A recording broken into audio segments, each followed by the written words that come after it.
उस ब्रज में से उसको चुन करके ले आए। और जब ऐसा ना कर पाए तो छोटे छोटे जितने बालक जन्मे सबको मार दो, क्योंकि हमारा काल कौन सा बालक होगा ये हम जान नहीं पाएंगे। तो जितने छोटे छोटे जन्मे हो सबको एक तरफ से मारते चले जाओ। तो यहाँ पर एक राक्षसी है जिसका नाम है पूतना। पूतना बाल घातकनी राक्षसी रुधिरासना। ये पूतना कौन है? ये पूतना बकासुर की बहन है। अब आप थोड़ा पूतना के ऊपर ध्यान दें। पूतना का नाम क्या है? पूतना, जिसे ना अपने बच्चों से प्रेम हो ना किसी के दूसरे के बच्चों से प्रेम हो, समझ लो वही है पूतना। पूत यानी कि बच्चा अपना माने नहीं, जिसे ना अपने बच्चों से प्रेम हो ना दूसरों के बच्चों से प्रेम हो, उसी का नाम होता है पूतना। अच्छा चलो नाम नहीं सही तो क्या पता इसके गुण अच्छे हो। अच्छा किसी किसी का नाम नहीं अच्छा होता है लेकिन वो व्यक्ति ज्यादा अच्छा होता है। तो बोलिए इसका नाम तो अच्छा नहीं है और गुण क्या है? बोलिए रुधिरासना। बोलिए ऐसी माँ है जो रक्तपान करती है लोगों का, छोटे छोटे बालकों का गला घोट करके उनका खून पी लेती है। अच्छा ना नाम अच्छा ना काम अच्छा, दोनों चीजें खराब। तो किसी ने कहा महाराज नाम भी अच्छा नहीं काम भी अच्छा नहीं, क्या पता इसका कुल अच्छा हो, अच्छे कुल में पैदा हुई। तो बोले महाराज इसका कुल कौन सा है? राक्षसी। ये राक्षस कुल में पैदा हुई है, ये कभी किसी का भला नहीं कर सकता। अब पूतना ने क्या किया? पूतना ने कहा कि अगर हम ऐसे जाएंगे तो लोग हमें पहचान लेंगे। तो पूतना ने क्या किया? पूतना ने बढ़िया एक मेकअप आर्टिस्ट को बुलाया और बढ़िया सा मेकअप करवा करके दिव्य भव्य बन करके आज नंद बाबा के महलों के अंदर प्रवेश करने लगती। सुखदेव जी कहते हैं महाराज परीक्षित, अपनी माया के दम पर पूतना ने ऐसा स्वरूप बनाया कि ऐसा लग रहा हो कि साक्षात लक्ष्मी जी आ रही है। कोई चाहे कितना भी काला हो चाहे जैसा हो, लेकिन मेकअप के दम पर उसे गोरा बनाया जा सकता है। ये आज ही नहीं, ये पूर्व जमाने से चलता आ रहा है।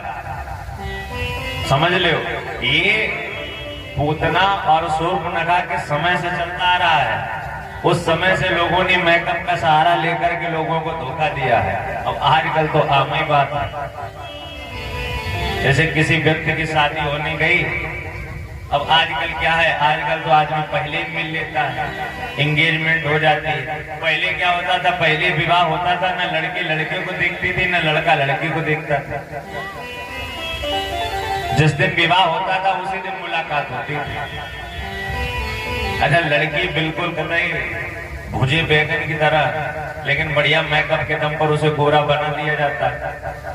और जब अगले दिन मुख धुल करके देवी जी सामने खड़ी होती हैं तो आपस में लड़ाई दंगा होता है। बोले बताओ जिससे शादी की थी वो ये थोड़ी ना है, अरे वो तो बड़ी सुंदर थी, उसकी तो आभा प्रभा कांति बड़ा दूर से चमक रही थी। अब ये बताओ ये काली कलूटी कहाँ से आ गई? तो आजकल से नहीं, ये बरसों से चलता आ रहा है।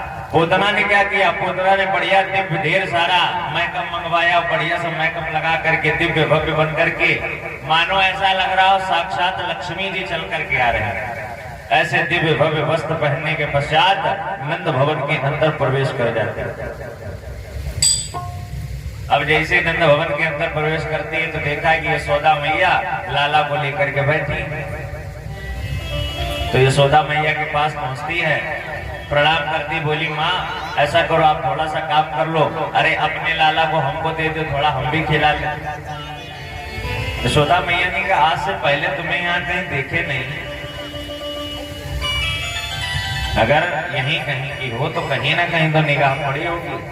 लेकिन फिर मन में विचार आया कि जब से लाला का जन्म हुआ है तब से तो हम केवल जन्मोत्सव ही मना रहे हैं, क्या पता इसी के मध्य कहीं विवाह इत्यादि हुआ हो और ये नई नई बहू आई हो, इसके बारे में हमें पता ना हो।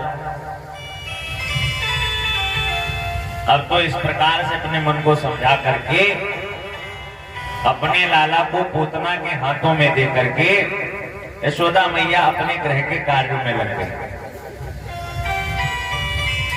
जैसे ही पुतना ने भगवान को गोदी में लिया तो भगवान जैसे ही गोदी में गए तुरंत ही सर्वप्रथम भगवान ने अपने नेत्रों को बंद किया। जब तक यशोदा मैया गोदी में ली हुई थी तब तक तो भगवान सब कुछ देख रहे थे, लेकिन जैसे ही यशोदा की जगह पूतना ने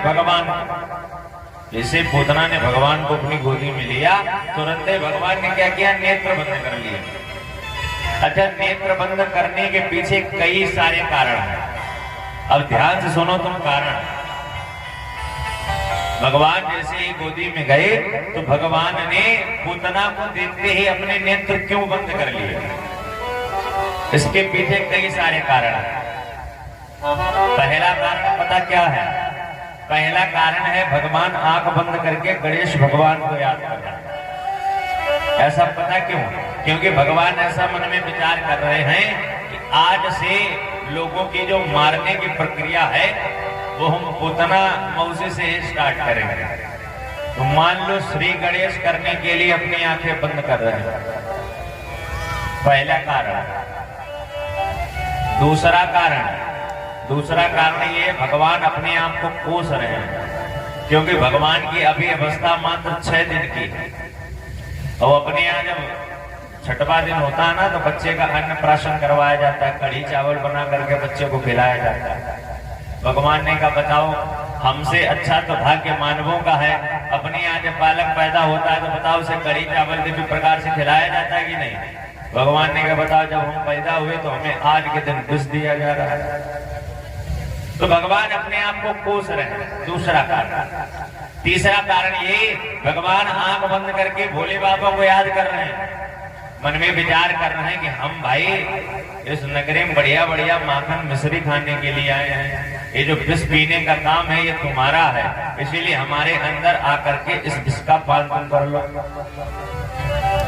अगला कारण, मानो कि भगवान ये बताना चाहते हैं कि जो व्यक्ति देखने के योग्य हो उसी को देखो,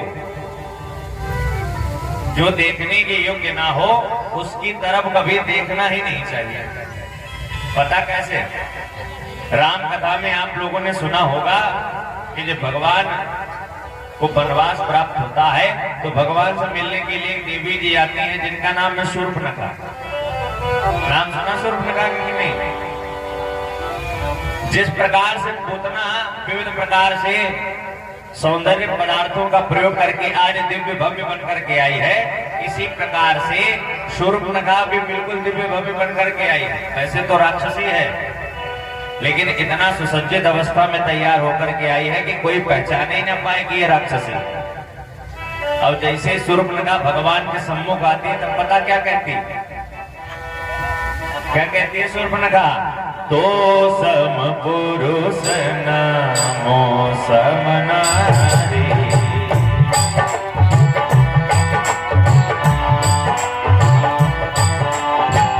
तो सम पुरुष नामो सम नारी, सम पुरुष नामो सम नारी, ताते अब लगी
भगवान के सम्मुख आती तो पता क्या कहती है कि आज तक मैंने इस दुनिया में कई जगह जाकर के भ्रमण किया, कई जगह गई, लेकिन तुम्हारे ऐसा पुरुष हमने आज तक नहीं देखा और अपने ऐसी नारी आज तक नहीं देखी।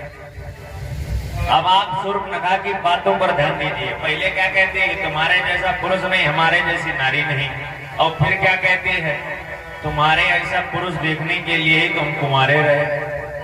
अपने यहाँ क्या होता है, जब तक कन्या का विवाह नहीं हो जाएगा तभी तक वो कन्या रहती है, और कन्या का जैसे विवाह हो जाता है वो नारी बन जाती है। और कोई नारी जो हो वो अपने आप को कुमारी बताए तो इसका मतलब उसका जो चित्र है, चरित्र है, वो सही नहीं है। कोई विवाहित स्त्री आपके सम्मुख आकर कह दे नहीं महाराज हम तो कुंवारे हैं, तुम्हें देख करके हम कुंवारे रहे, तो समझ ले ये तो डूबी है, तुम्हें उल्ले डूबेंगे। शूर्पणखा ने क्या किया, शूर्पणखा के तुम्हारे ऐसा हमने पुरुष नहीं देखा, हमारे ऐसी कोई नारी नहीं है, इसीलिए तो कुंवारे हैं। अब राम जी ये सब बातें सुन रहे हैं, राम जी चुपचाप खड़े हैं।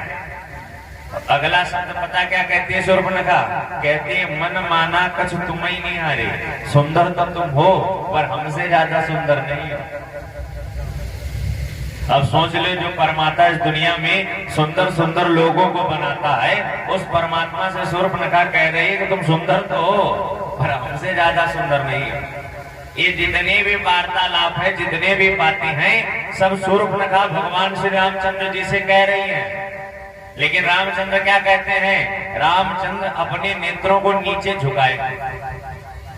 पूरा प्रसंग हो गया, लेकिन एक बार भी भगवान राम ने शूर्पणखा की तरफ देखा नहीं। गोस्वामी जी लिखते हैं कि ये जो शूर्पणखा है पूरी बातें कह रहे हैं, तुम्हारे जैसा पुरुष नहीं, हमारे जैसी नारी नहीं, तुम्हें देख करके मन में इच्छा है तुमसे विवाह कर लें। लेकिन राम जी क्या करते हैं, सीता चितहि कही प्रभु बाता,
शूर्पणखा पूरी बातें कर रही है, लेकिन रामचंद्र क्या करते हैं, सीता चितई कही प्रभु बाता।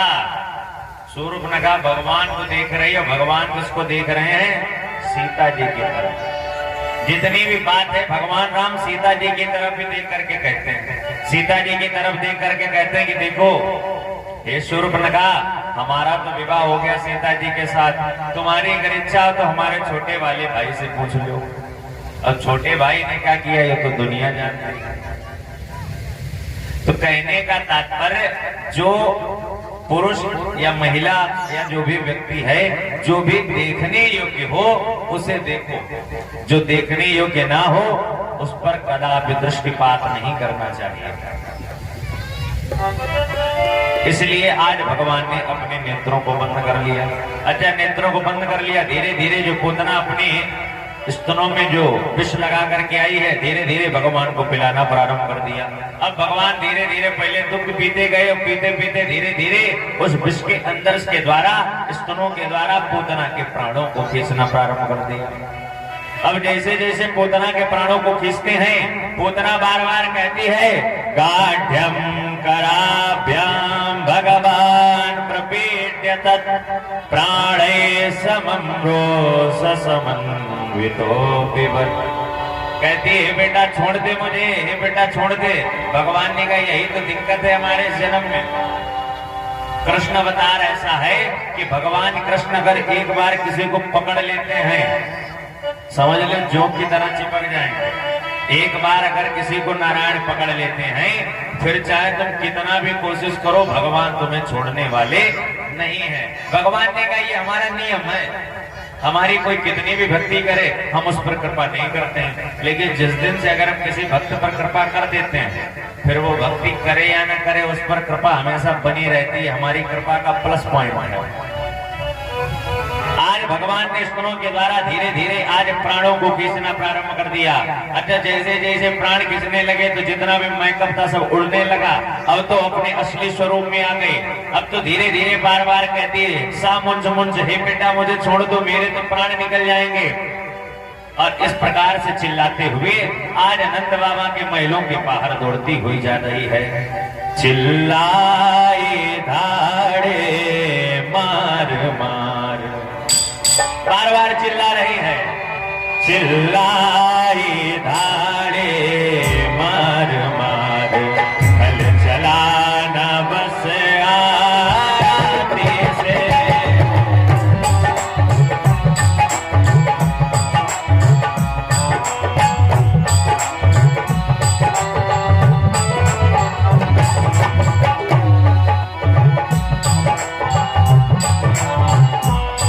चिल्लाई धाड़े मार मार,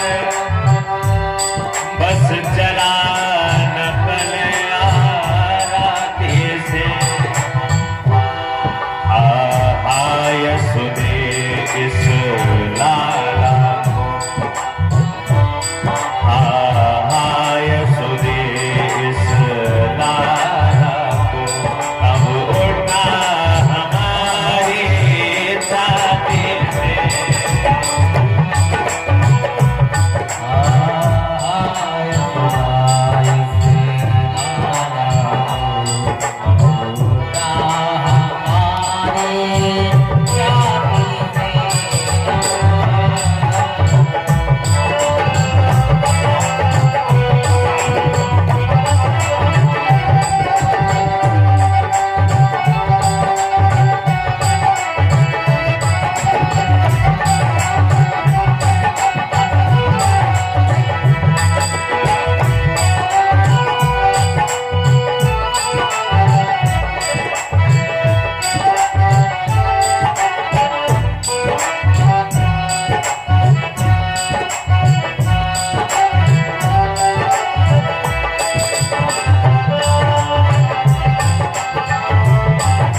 की तरफ आगे बढ़ती है। और आगे बढ़ते बढ़ते जब जा रही है तो भगवान ने स्तनों के द्वारा जितने भी प्राण थे समस्त प्राण अपान व्यान सवान उदान समस्त प्रकार की वायु को खींच लिया। समस्त प्रकार की वायु को खींचने के पश्चात पूतना का शरीर वहीं पर गिर पड़ा। पूतना का शरीर गिरा है। 3 गभ्यूती और 1 गभ्यूती में होते हैं 2 कोस, तो 3 गभ्यूती में कितने कोस हो गए? 6 कोस।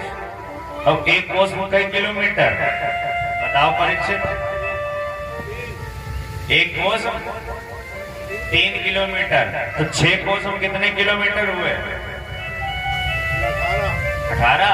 चलो जाता बात पता है। आज पूतना का शरीर 18 किलोमीटर के दायरे में गिरा है। अब भरोसा ना हो तो श्रीमद् भागवत महापुराण उठा करके देख लो। पूरे आज 3 गभ्यूती में जाकर के पूतना का शरीर गिरा है। और गभ्यूती 1 गभ्यूती में बन जाते हैं 2 कोस। अब 1 कोस में तो पता ही है 3 किलोमीटर होते हैं, तो 18 किलोमीटर के उस दायरे में पूतना का शरीर गिरा है। सोच लो कितना बड़ा पूतना का शरीर होगा। अब 18 किलोमीटर यहां से जोड़ो कितना हुआ जाकर के, कोई छोटी मोटी बात थोड़ी ना 18 किलोमीटर। और आदमी क्या है, आजकल का जो आदमी वो अपने आप को बड़ा कन्हैया समझता है। बोले नहीं हम भी भाई भगवान बनेंगे। अब भगवान जब 6 दिन के थे तो उन्होंने 18 किलोमीटर की पूतना को मार दिया था। और तुम एक सांपा ही मार के दिखाओ, वही बहुत बड़ी बात है। इसीलिए बताया जाता है कि भगवान कृष्ण ने जो भी अपनी जिंदगी में किया, इन सभी बातों को सुनो और मन में रखो। भगवान कृष्ण की जितनी भी कथाएं हैं, समस्त कथाओं को सुनने के पश्चात उन पर मनन करो, मन में रखो। और ठीक इसके विपरीत मर्यादा पुरुषोत्तम रामचंद्र भगवान ने जो जो किया वो सब पढ़ो, अपनी जिंदगी में उतारो। क्योंकि राम का जो आचरण है वो अनुकरणीय है। अगर आप राम के आचरण पर चलेंगे तो इस दुनिया में आप बहुत अच्छे साबित होंगे। तो अगर कृष्ण के आचरणों को तुमने अनुकरणीय कर लिया तो न जाने किस नाली में तुम काट करके डाल दिए जाओ। क्योंकि जो कृष्ण के आचरण है वो कोई साधारण आचरण नहीं है, क्योंकि वो परमात्मा है। परमात्मा कुछ भी कर सकता है। आगे चल करके अभी चीर काट पर भगवान लोगों का चीर खींचेंगे। अब चीर की कथा लोगों ने न जाने किस किस प्रकार से लोगों को सुनाना प्रारंभ कर दिया कि जितनी भी स्त्रियां हैं सब सरोवर में नहाने जाती हैं और भगवान क्या करते हैं, भगवान लोगों का चीर चुरा करके ले आते हैं। लेकिन ये नहीं पता कि उन स्त्रियों की उम्र कितनी है, भगवान की उम्र कितनी है। जब भगवान ने चीर हरण की लीला की, अभी आगे चल करके कथा में बताया जाएगा, तब भगवान कोई ज्यादा बड़े नहीं हो गए। भगवान की बहुत छोटी सी आयु है। और अगर छोटी सी आयु में भगवान अगर किसी का कपड़ा उठा भी लेंगे तो भगवान को कोई काम दोष थोड़ी ना लग जाएगा, क्योंकि वो परमात्मा है। और आदमी आजकल भगवान की विभिन्न प्रकार की कथाओं को बिगाड़े पड़ा है। पहले तो ये जितने शास्त्री पैदा हो रहे हैं ना, हर जात में कथावाचक पैदा हो गया। अब उन्हें क्या, उन्होंने कथा थोड़ी न पढ़ी, उन्होंने इधर उधर से जो भी चीजें सीख ली बस उसी को अपना आधार बना करके कथा कहना प्रारंभ कर दिया। अब जिन लोगों ने बढ़िया दिव्य भव्य रह करके पढ़ाई लिखाई की, उनसे पूछो कथा क्या होती है। इसीलिए कृष्ण ने जो भी किया उन सब बातों को सुनो, मन में उतारो। लेकिन राम ने जो किया, इसीलिए कहा जाता है कि रामायण को प्रतिदिन पाठ करना चाहिए। और देखो हमारे बाबा रोज मंदिर में सुबह शाम पाठ करते हैं।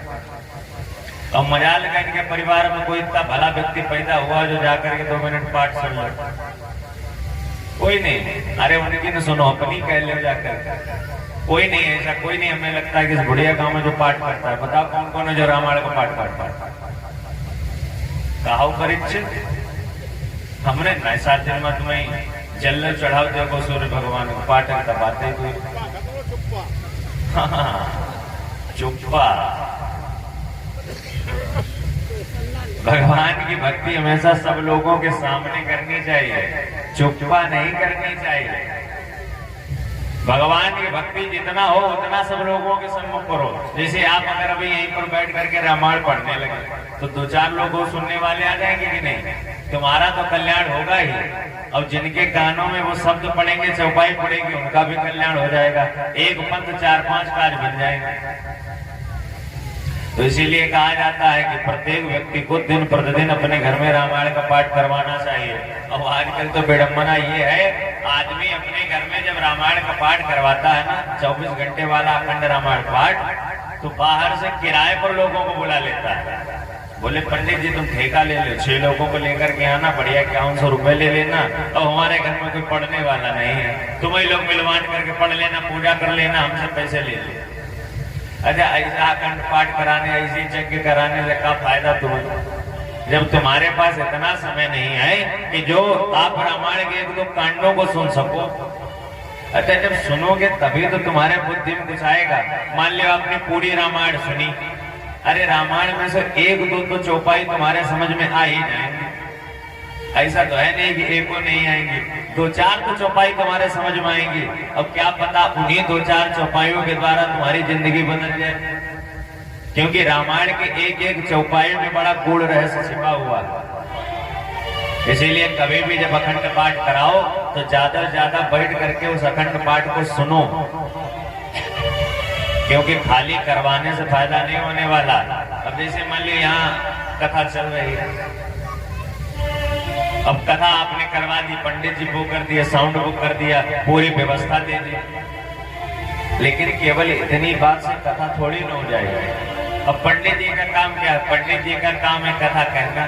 अच्छा, यहाँ एक बैठा होगा तब भी वैसी कथा चलेगी, 4 लोग बैठे होंगे तब भी वैसी कथा चलेगी, क्योंकि यहाँ से जो बात बताई जाएगी वो तो सब लोगों के लिए बराबर है। लेकिन इसमें घाटा किसका? घाटा तो उसी का जो कथा करवा रहा है। अब तुम कथा करा रहे हो, अगर तुम्हारे पास समय नहीं है बैठने तक का, तो जब तुम्हारे पास समय होता तब करवाते, इतनी जल्दी क्या कथा करवाते। इसीलिए कोई भी घर में अगर पुण्य का कार्य करो, कोई भी बढ़िया भगवान का कार्य करो, कोई भी अच्छा कार्य करो, तो उसमें पूरे परिवार को सम्मिलित करो, तब जाकर के वो कार्य करो। तो आप लोगों को बता रहे थे कि भगवान कृष्ण ने जो जो अपने जीवन में किया, उन सब बातों को सुनो, मन में उतारो, हृदय में रखो कि हाँ हमारे भगवान ने ऐसा किया। लेकिन राम ने जो जो किया, ये रामायण पढ़ करके आप सीखो। इसीलिए तो आदमी कहता है राम बनो। आपने देखा होगा जब राम को 14 वर्ष का वनवास होता है, तो भरत जी पहुंच जाते हैं राम जी के पास। पहुंच जाते हैं कि नहीं? अब क्या कहते हैं? बोले भैया हमें राजपाट नहीं चाहिए, आप अपना राजपाट संभालो चल करके। अरे जिस राज्य के पीछे इंद्रादि देवता पड़े रहते हैं कि एक बार इस गद्दी बैठने को मिल जाए, और ऐसी गद्दी को राम जी और भरत जी आपस में फुटबॉल बनाए दे रहे हैं। राम जी भरत जी से कहते हैं अरे नहीं नहीं तुम जाकर के राज्य करो। भरत जी कहते हैं अरे आपके होती हो मैं कैसे राज्य कर सकता हूँ। भरत जी उस गद्दी में लात मार देते हैं राम जी के पीछे। अब राम जी के केवल खड़ाओं को लेकर के आते हैं और जमीन में रखते हैं। मन में विचार आता है कि राम जी तो जमीने में सोते होंगे, तब क्या करते हैं? एक गड्ढा खुदवा लेते हैं, उसमें रहने लगते हैं। अच्छा ये बातें तुम्हें कहाँ से पता चलेंगी? जब रामायण पढ़ोगे तभी ना। अब तुम्हें तो चाहिए महाभारत, फिर महाभारत में महाभारत होगा। आप महाभारत के प्रेमी हो, बढ़िया बात है, लेकिन रामायण के भी प्रेमी बनो। रामायण से कल्याण होगा। महाभारत में क्या है? जैसे नारायण पहुंचते बोले महाराज केवल 5 गांव दे दो, पांडव उसी में अपना गुजारा कर लेंगे। और दुर्योधन क्या कहता है? सुई करते हैं हम नहीं दाना, तुम कुछ भी करो, सुई के अगले नोक के भाग जितनी पृथ्वी उठती तुम्हें उतनी नहीं देंगे। तो बताओ युद्ध होगा कि नहीं होगा? एक तरफ जिस जगह पर इंद्रादि देवता बैठना चाहते हैं, उस जगह को राम और भरत आपस में लेते ही नहीं। तो सोचो भाई राम भरत की तरह बनना है कि दुर्योधन दुशासन और अर्जुन नकुल की तरह बनना? ये पता कैसे चलेगा जब रामायण पढ़ोगे। इसीलिए कहा जाता है रामचरितमानस पढ़ते हो तुम्हें राम बनना होगा। रामचंद्र के पग चिन्हों पर ये इतिहास बदलना होगा।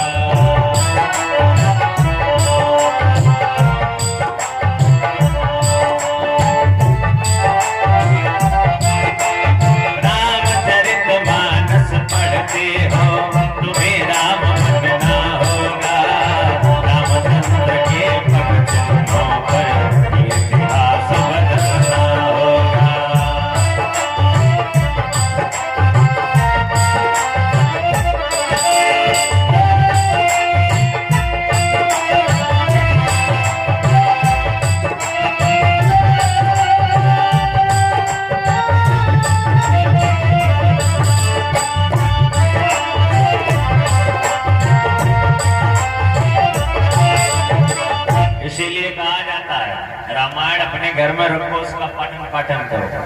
आज 18 किलोमीटर के उस दायरे में पूतना का शरीर पड़ा है। जैसे लोगों ने इतनी भयंकर आवाज हुई तो जितने भी लोग थे सब आज दौड़ करके उस पूतना के पास पहुंचे।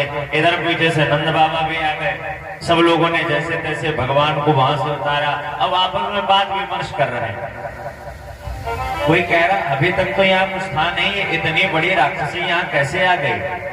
तो किसी ने कहा कि किसी जानवर को देख करके दौड़ रही होगी, इसीलिए ठोकर लगी तो गिर पड़ी। तो एक ने कहा ठोकर लगी होती तो ये मुंह के बिल गिरती, ये तो सीधी सीधी पड़ी है। तो एक व्यक्ति कहता है कि हमें ऐसा लगता है कि चलते चलते क्या पता पीछे की तरफ गिर पड़ी हो। भाई राक्षस है, राक्षस तो किधर से भी गिर सकते हैं। अब आपस में बात विमर्श कर रहे हैं। ठीक इसी के मध्य नंद बाबा का आना हुआ। नंद बाबा ने कहा कि सभी लोग अपने अपने घर से बढ़िया दिव्य कुल्हाड़ी लेकर के आओ, जिस जगह पर ये पड़ी है इसको इसी में काट काट करके इसी के अंदर भस्म करो। सभी लोगों ने पूतना के छोटे छोटे भाग किए और जिस जंगल के ऊपर गिरी थी उसी जंगल की लकड़ियों के द्वारा वहां पर आज पूतना की अंत्येष्टि क्रिया कर दी। सुखदेव जी कहते हैं महाराज परीक्षित, जैसे ही पूतना को जलाया गया तो पूतना के शरीर से दिव्य सुगंधित वायु निकलने लगी। परीक्षित जी ने कहा भाई ये तो राक्षसी थी, इसके शरीर से वायु कैसे निकली? सुखदेव जी कहते हैं महाराज परीक्षित, अहो बकीयम स्तन कालकूटम जिघांसया पाय यदप्य साध्वी लेभे गतिम धात्रिचिताम ततोन्यम कम्बा दयालुम शरणम व्रजेम। सुखदेव जी कहते हैं महाराज परीक्षित, मानो कि भगवान ये कहना चाहते हैं कि ये राक्षसी है कोई बात नहीं, लेकिन जिस प्रकार से हमारी माँ हमें गोदी में उठाती है उसी प्रकार से इसने हमें गोदी में उठाया। अरे जिस प्रकार से हमारी माँ हमें दूध पिलाती है, अरे उसी प्रकार से इसने हमें दूध भी पिलाया। अरे भले चाहे मारने आई थी लेकिन काम तो माता ही जी का किया। तो जो स्थान मैं अपनी माँ यशोदा को प्रदान करूंगा वही स्थान अपनी मौसी पूतना को भी प्रदान करूंगा। अब बताओ इससे ज्यादा साधारण भगवान तुम्हें कहाँ मिले? तुम बताओ ऐसे साधारण बन पाओगे? एक व्यक्ति के घर आप पहुंचो, दिव्य भव्य प्रकार से तुम्हारा स्वागत सम्मेलन हो, बढ़िया चाय बिस्कुट कोल्ड ड्रिंक मिले, और एक व्यक्ति के तुम घर पहुंचो तुम्हें कुछ ना मिले, तो तुम पता क्या करोगे? जब लौट करके घर आओगे, जिस व्यक्ति के घर गए हो किसी न किसी दिन अगर वो तुम्हारे घर आएगा तो तुम भी बढ़िया व्यवस्था करोगे कि नहीं? लेकिन जिस व्यक्ति के घर तुम्हें किसी ने पानी तक के लिए भी नहीं पहुंचा, जैसे ही वो तुम्हारे घर आएगा तो तुम भी उससे पानी के लिए नहीं पूछोगे। बताओ ऐसा कोई है जो ऐसा दरिया दिली हो? नहीं भाई, हम किसी के घर जाए हमें कोई किसी भी कार्य के लिए ना पूछे, तुम अपने घर में बढ़िया रबड़ी खिलाओ उसे। कोई ऐसा नहीं इस दुनिया में, चाहे हम हो चाहे आप हो। लेकिन नारायण की आज आप दयालुता देखिए। नारायण कहते हैं जो मुझे मारने भी आएगा लेकिन अगर उसका भाव अच्छा है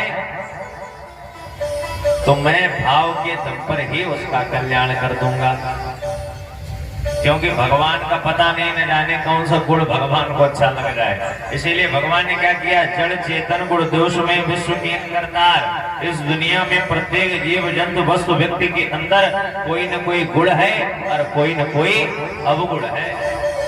लेकिन नारायण को क्या पता हमारा कौन सा गुण अच्छा लग जाए।